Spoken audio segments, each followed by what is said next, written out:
Hello lads, welcome back to Between Two Barrels. My name is Pete Sliz, this is Nick Pascal. Chris, just let's begin. What are you doing? Next that? Yeah, next that. Really? Yeah. Bad? Take it from the top. Take it from the top. Okay.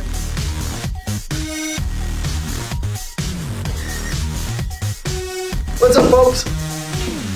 Back at Between Two Barrels, I'm Pete Sliz, this is Nick Pascal. We're your home for booze, news, and reviews. Today, news and reviews.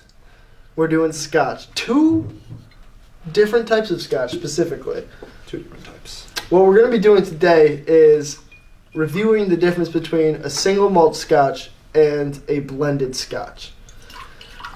It's a pretty big difference between the two different types of Scotch. They could almost be their own categories. Nick, why don't you tell them what the difference is? Well, the difference. First, today our single malt Scotch is going to be the Glenlivet 12 year. And our blended Scotch is Johnny Walker Red Label. No, I want some. Oh, okay. Johnny Walker Red Label. Christ. Many people are familiar with Johnny Walker. Red, black, green, blue, gold, I can't keep track anymore. Blended Scotch category, single malt Scotch. Like Pete said, there is a big difference between the two, both Scotches, both whiskeys. But a single malt is exactly what it sounds like, a single malt. Scotch is made of barley, primarily barley, and in single malt Scotches, like the Glenlivet 12 year, also a 15, 18, 20, who knows.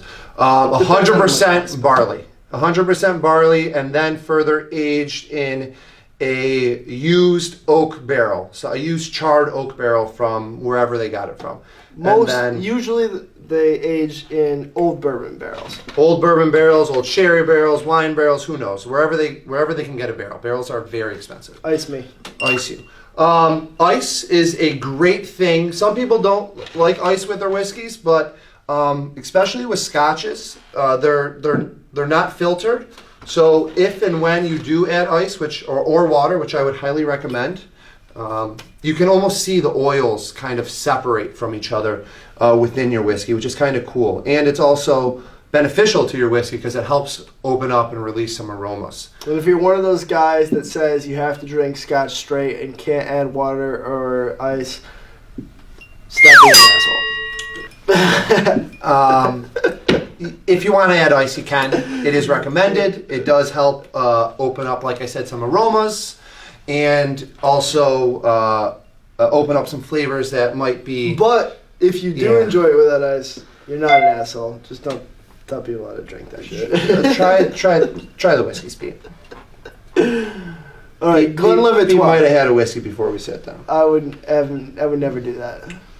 You're drinking. Well, whatever. This is my first drink of the night, Nick.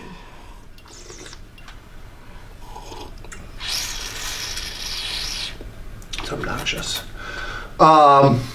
Johnny Red, classic blended Scotch. You'll see it in every liquor store across the country. I drink the Glenlivet. I'm going with Johnny. All right, well, fuck. We start with a blended, then we do the single malt, left to right.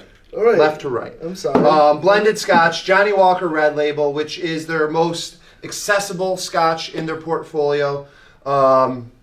Many different sizes, as you can see. And this is only a few of the sizes. We also have, it goes down the line, I think. It's actually got a little bit of a smokiness to it that I wasn't expecting.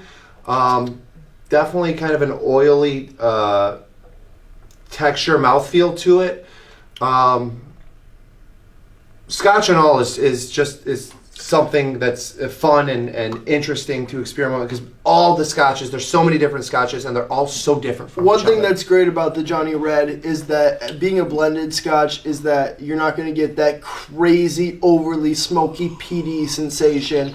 You're going to get that nice balance, because what they do when they blend it, a little sweetness to it.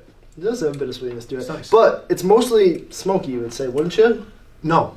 Really? No. In my palate, I get mostly There's smoky. definitely some smoke to it, but when you say smoky, when it comes to Scotches, I think... I mean, Islay. It's not an Islay. There's a few different regions in Scotland, and one region in particular, the Islay region, they actually burn chunks of peat moss, of earth, underneath the barley to...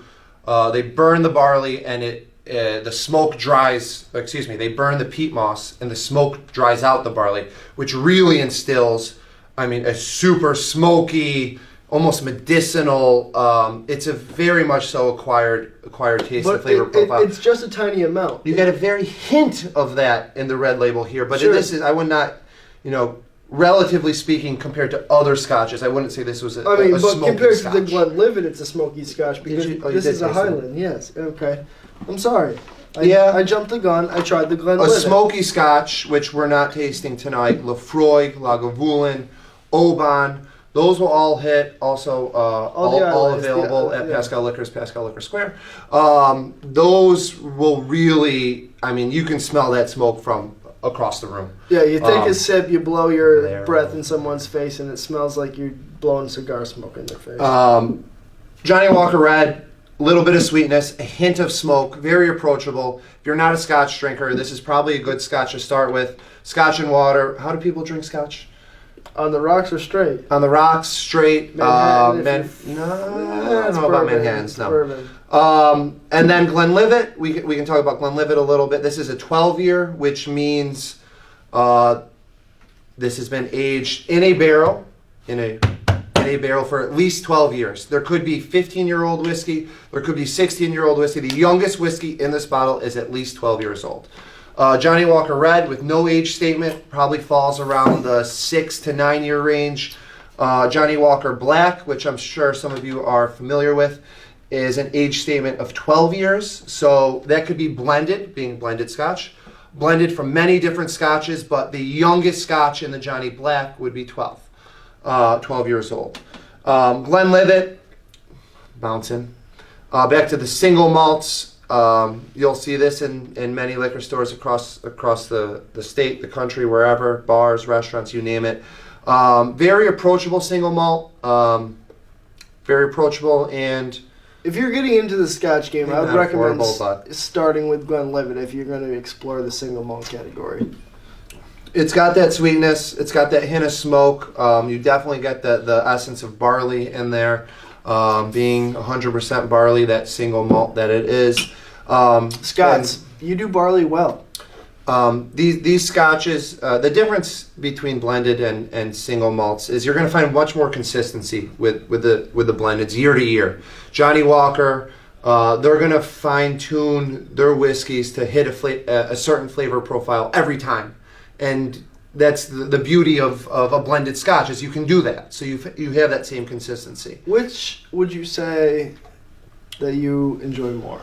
To me, I always prefer the single malts. I find them to be a little bit more unique, year to year.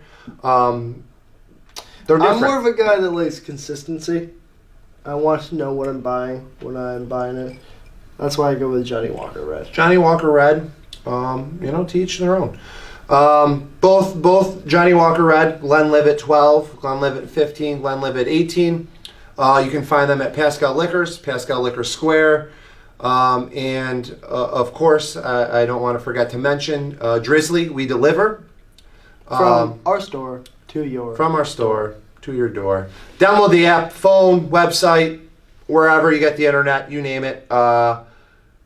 It's accessible. We're available. Stop in, say hello, come buy some scotch. And we'll see you soon. Thanks for watching.